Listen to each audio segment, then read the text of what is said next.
I had heard it's right in front of you. And then when I had stopped the original video, 222 on the clock, I was going to pull out my crow messages. Well, not crow, at the time it was just my personal oracle. But then I felt called, I heard no, and I felt called to get my crow messages oracle. This is my printed copy because it is a digital download of wallpapers and cards. All right, it's right in front of you, defensive. What else, Spirit? So you can use these cards this way where you just pull them out on your cards if you do get them, not saying you have to.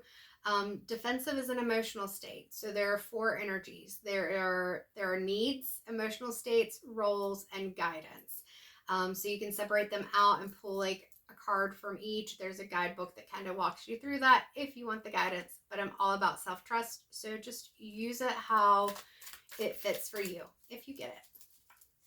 All right, so we have defensive, we've got the seer. So interestingly enough, the first card when I did this the first time was grounding, and that was a needing to get grounded. This time, what's right in front of you, it's an emotional state. Defensiveness is right in front of you. The seer was the second card that came out in that reading that I tried to record before this one. Still, the energy is weird. Not off, just very, maybe you're being called to calm and get grounded. As the seer, that defensiveness, I feel like you see through the defensiveness of others, but it's not preventing you from feeling defensive yourself. And look at that. I just told you that the first card that came out when I started the read, the last time it was grounding and then the seer. This time we've got defensive, we've got the seer and grounding. It feels like I said, that you're being called to ground. I think I said that too, because you're seeing the others are defensive, but it's hard for us to rein in our own emotional reactions and things to what's going on. All right, I'm going to put these back because if they're meant to come out, they will, but I figured I'd keep the one that flew out to the side. I didn't know what it was. It is another need, a need to slow down. So feeling defensive, seeing defensiveness, you see it, but you're also feeling it, and Spirit's calling you to ground and slow down. If you feel like you're not in this defensive energy, I feel like this is also saying to take a step back and recognize that defensiveness doesn't always mean that you're acting out. It doesn't mean that you're saying it.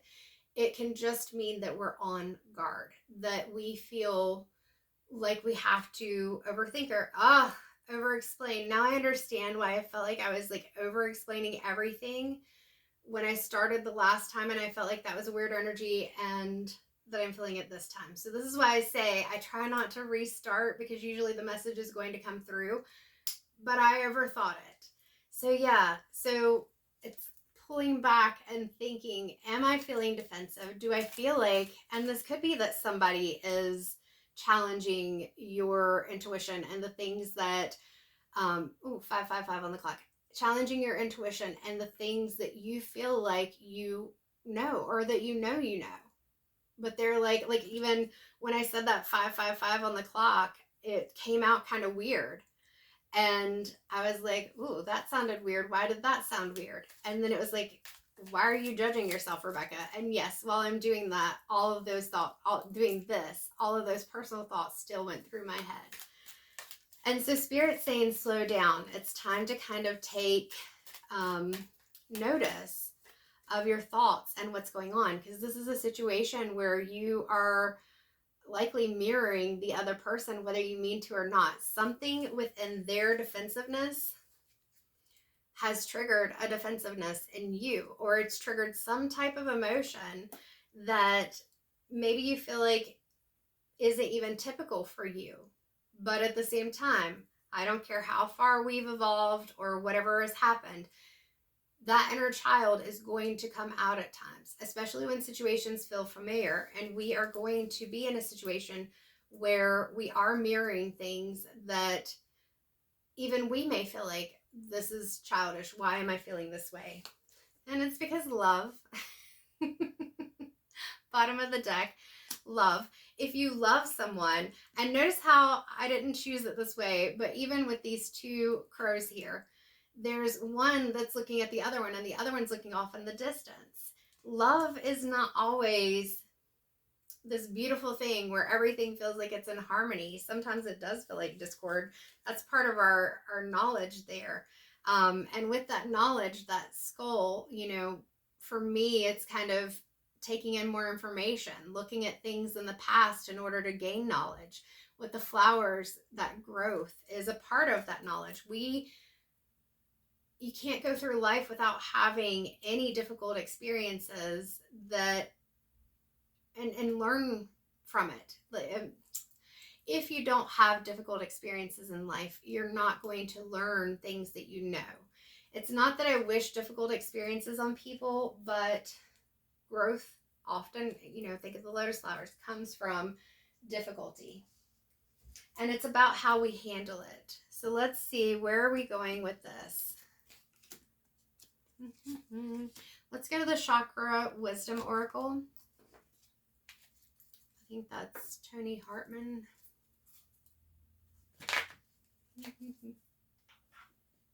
Tori Hartman. I keep wanting to call her Tony Hartman. It's Tori Hartman. All right.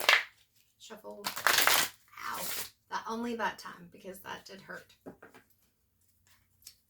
And that makes sense too why the red tiger's eye is coming out. I don't know if I pulled this out during this recording, or it's so smooth it's wanting to move around in my hand, or the first one. Either way, it was sitting over on the lamp that I have right now. And the red tiger's eye, I see it as not only being part of that solar plexus chakra, but also the root chakra with that red. So I feel like it's kind of grounding and calming those emotions. All right, Spirit, what else is coming in with these chakras? What do we need to know? What do we need to focus on? Destiny. This is the crown chakra. I don't know why I said it like that. Talking so weird today. A crown chakra card. Now notice that with these two, one's wearing black, one's wearing white. But I feel like this isn't necessarily even more than one person. It can be, okay, I'm seeing it a couple of ways. That's been pretty predominant recently. And I'm hearing Salt and Pepper. Not the band. I know I do sing sometimes. But with that, this is partly the dualistic aspect of yourself, the yin yang, however you want to say it, nature within you, where it's finding a balance between the things where you may feel defensive and the grounding. It's understanding that what you see in others is also within yourself. And with that destiny, I feel like this is you connecting with your higher self, divine, whatever that is for you. I need to look at the card. And recognizing that there is not one way that is the correct way. I also, and this is where I say I see this in another way too, as this is you learning who is part of your 1111 on the clock soul tribe. Like who do you feel like you can trust? Because I feel like that's part of where this love, this defensiveness, and the seer aspect of it all is coming from, is saying that you are highly intuitive, you are connected, but recognizing that sometimes those emotional imprints and things from the past can interfere with our interpretation of what's going on. And so that mirror comes out and we're like, no, I'm not doing that, you're doing that. And it's like, maybe both of you are. So I feel like this is calling you to take a moment to connect with yourself, connect with the divine, sit and I'm seeing somebody journaling, or you can record yourself, whether voice to text, or record yourself like this. You don't even have to post it. But looking honestly at what are those things that may be triggering you that you aren't recognizing, and letting it go, releasing it. I'm being called to look at the card a bit more. It's interesting because I've not looked at this card and thought of it this way, but you see where this person who seems like a guide, this has a very Hierophant energy to it, but this person, their arms are closed. It's like these, I see these as two young boys. I could be wrong, but it's almost like they're being mischievous, like you're talking in class. And that could be part of it. Like maybe you feel like you're being punished, but at the same time, the way I saw it initially was you may feel like that you're closed off, like that there is some guidance that you've received in the past or connection that you've had in the past. And this is a divine connection, not necessarily here on earth on the 3D, but this is a divine connection that you feel like is closed off to you. And so with this crown chakra, I feel like it's calling you to reconnect and to reevaluate what your thoughts are, because again, going back and looking at history, and I'm seeing the roses and hearing the rose-colored glasses. Like, is there something that you're missing? Is there slowing down, grounding, letting go of the defensiveness and asking yourself, is there something that I'm missing? Am I feeling like this connection is closed off because it is? Or is it because I'm blocking myself? There's something I'm not seeing. Hopefully that made sense because it felt like it went in a full circle.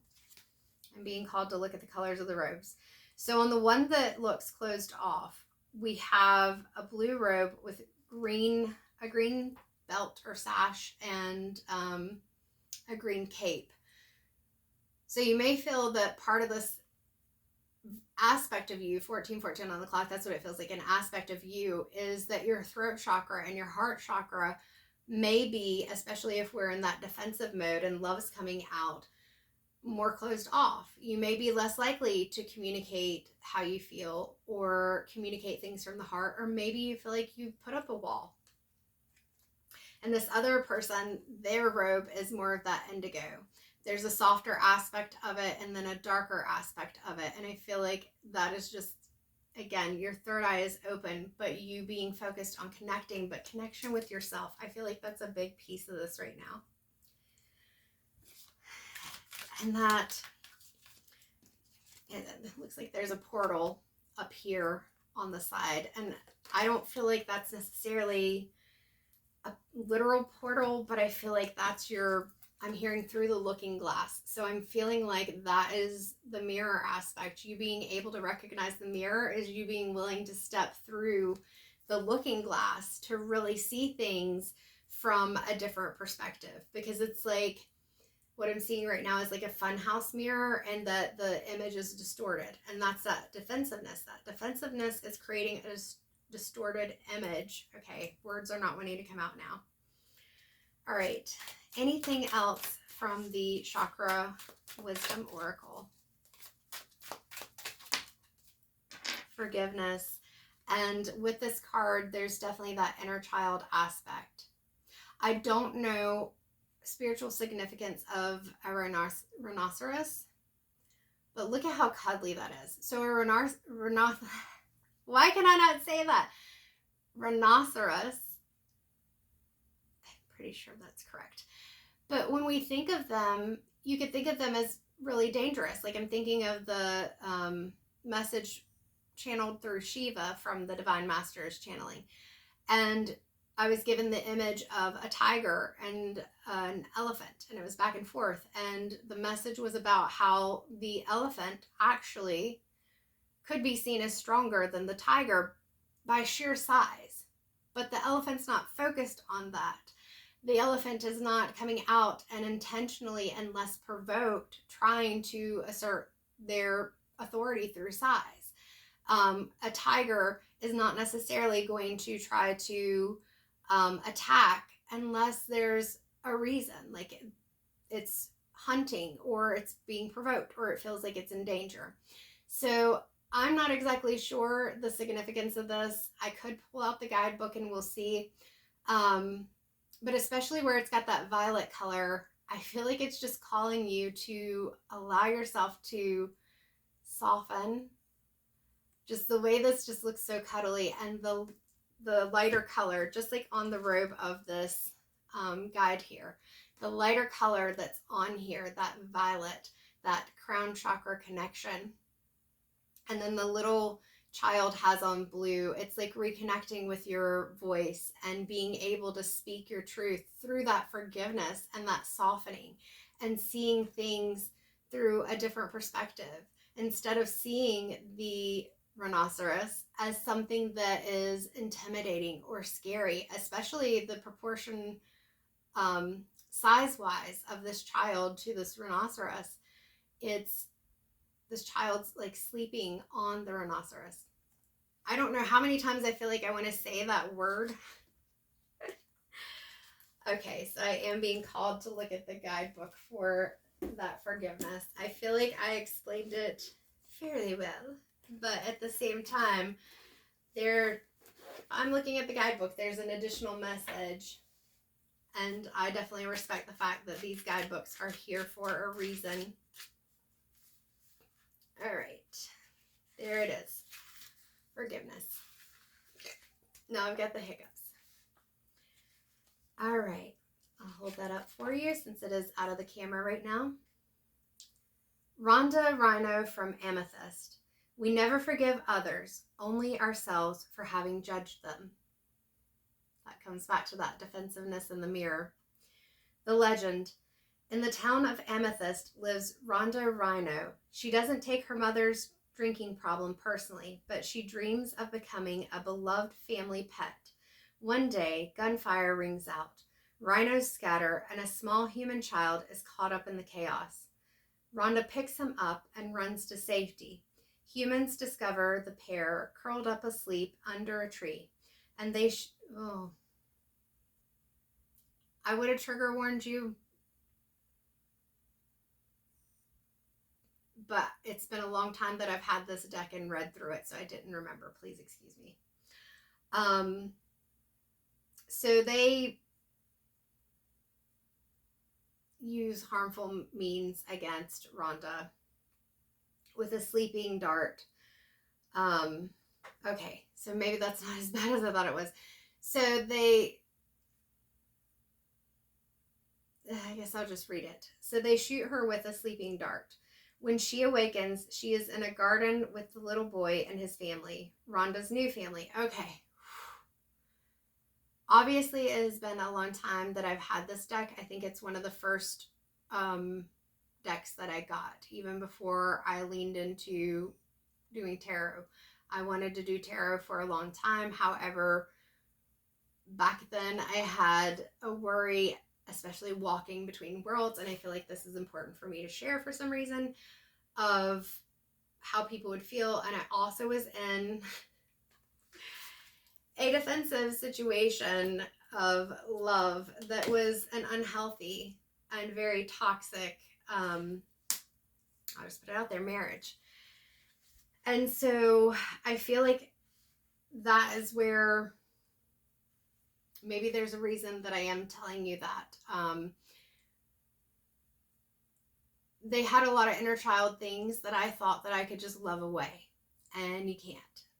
And I had a lot of inner child things that needed to be needed and needed to be healed, but I hadn't focused on them in the way that I needed to yet, because I didn't fully understand, it was 2111 when I said that, what that would look like for me, because what I knew was trying to create safety outside of myself from situations long before the ex-husband,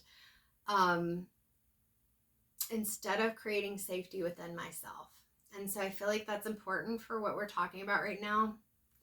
So sometimes sharing is part of the message. And, we'll just see where we go from there. So when she awakens, she is in a garden with the little boy and his family, Rhonda's new family. So the inspiration is Rhonda's true essence lies not in harboring resentment. She transcends, why am I having a hard time with words? Forgiveness, because her focus is on her intention, not on her pain. And that's part of how we heal. There are so many things, so many situations that we may go through that are very difficult. And people may never know. Unless you tell them, they may never know. And 22:22 on the clock, it may not even be that when you disclose one thing, that's even close to the whole truth. Sometimes the truth is, well, you don't always look like the truth that you've lived. We'll put it that way. So the inspiration is understanding that we don't have to harbor resentment, because when we harbor that resentment, when we stay, and I'm not flipping you off, in that defensiveness, we may see things, our intuition may even be on point. But as I've said in many other readings, it can be colored, it can be changed, because our nervous system is responding to past events. That inner child is coming out, or maybe it was something that happened in early adulthood or in adulthood, and the body is still responding, even if the mind knows that that's not what's going on. That's not what's going on right now. Words, I don't know why I'm tripping over them so much. So being called to ground and to slow down makes sense, because like I said, it's being able to go into our thoughts and say, what's me? What's something else? What's going on right now? What are the things? Where am I being triggered? Where am I feeling this in my body? When I think of the situation, what are the words that I want to say? Maybe you're stifling what you want to say. This is where I talked about that intuitive journaling, or recording yourself on a voice recorder, or voice to text, or recording yourself like I'm recording right now, even if you don't put it out there. Because ultimately, with this love, regardless of what's happened in the past or what your love situation is right now, it's true that we have to love ourselves first. And that's being able to forgive in a way that I taught so many people this for so long, and I understand it, and I will tell you it is hard to do. That you forgive people, not even having to say it to their face, but it's more, if we want to describe it as releasing the resentment, releasing the anger, releasing the things, the emotions that keep us stuck, that keep us in that negative thought pattern, that negative energy, and those cycles of doing the same thing over and over again and not understanding why. So that knowledge is you, again, being able to, not even just the rose-colored glasses, but maybe even the smudged, cloudy glasses that you can't see through because you're so frustrated. It's taking that off and really looking at things, and not at the perspective necessarily of what all happened to you. What's that Carl Jung quote? I even quoted it recently. I'm not what happened to me, I'm what I choose to become. And so it's you being able to decide what knowledge you take forward, what things, memories, whatever from the past you release, and developing even new knowledge of what that means for you. What is that Nikki Rowe quote? Something about you learn who you are by unlearning everything they taught you, or something like that. So keep that in mind.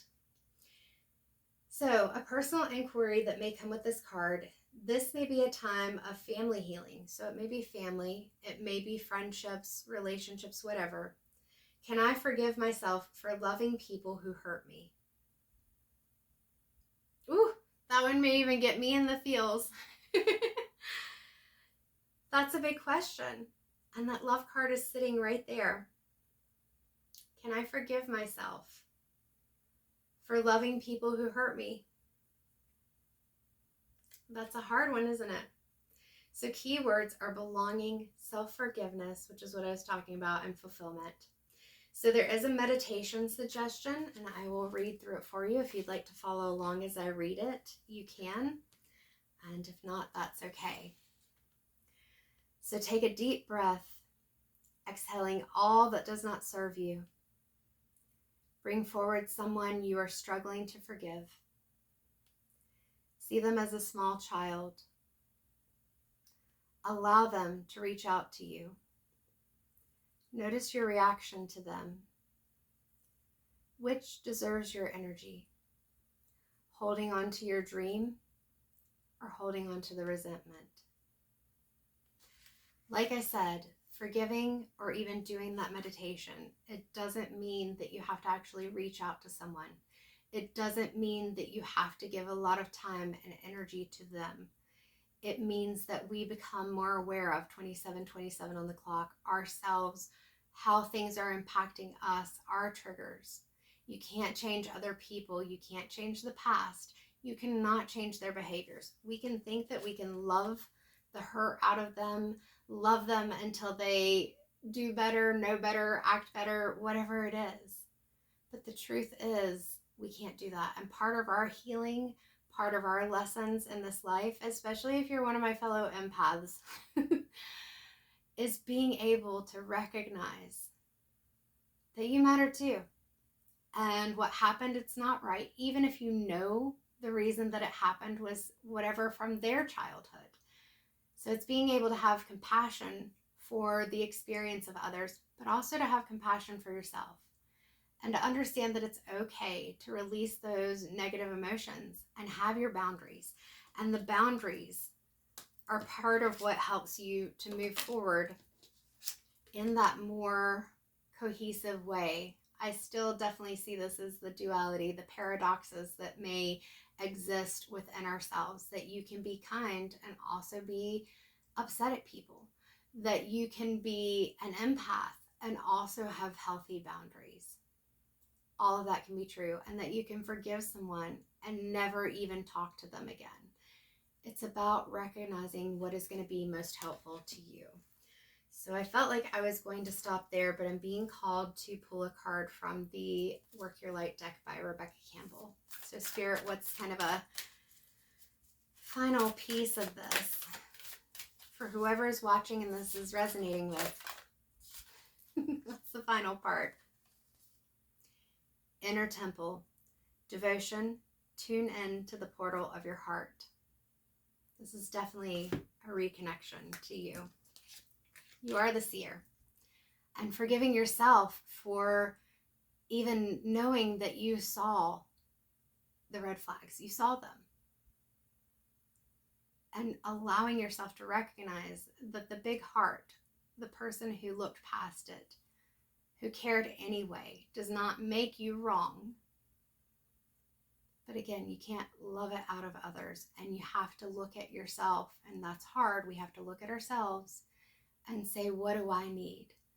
So that when I come to this situation again, I say, oh no, this person, yeah, they've got some things going on, and maybe they're just not in a place where they're ready for what I need, and that's okay. And it's not my job to try to rescue them. You can try to help people, but there has to be a point where you say, is this really helping them, or is it hurting me more? Are they ready, or am I triggering them more? Because we can love people all day, and it's still not a healthy relationship, no matter how hard we try. Whew. Take a deep breath in if you want to. Release it out. That ended up being pretty heavy, but also I feel like, I can't think of the word, not validating, not necessarily enlightening, maybe. But there's a path forward, and the path and the key is you.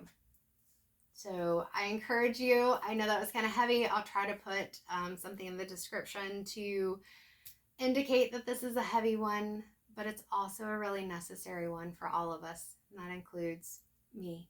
None of us, even as healers, spiritual people, teachers, whatever, are above any of these lessons and having to go through them multiple times. That's part of your shadow work, whether you want to call it shadow work, trauma work, working through emotional imprints, rewiring your nervous system, whatever it is. So I hope that helps. And I hope that you give yourself some time to take some deep breaths, ground yourself, go outside, reconnect with the earth, whatever it is that you need, and allow yourself some time to evaluate what are the things or who are the people in your life that may be triggering some defensiveness for you or some mirroring behaviors. Slow down and take some time to look at that. And how can you love yourself more? What do you need to know about yourself so that you can move forward on your destiny? All right. Personal reads are available. If you have any issues with booking, let me know.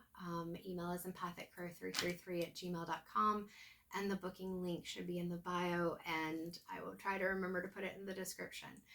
I appreciate you being here. I appreciate all the likes, shares, subscribes, getting the messages to where they need to go, and that for many of you, more than I realize, I don't sit there counting them until I see some of the analytics occasionally, have interacted and have felt called to engage with or have resonated with the messages. And I appreciate you letting me know that. But with this read, please, like I said, take some time, be gentle with yourself. And I send you love, and I hope that you can feel and receive and send love to yourself. Take care.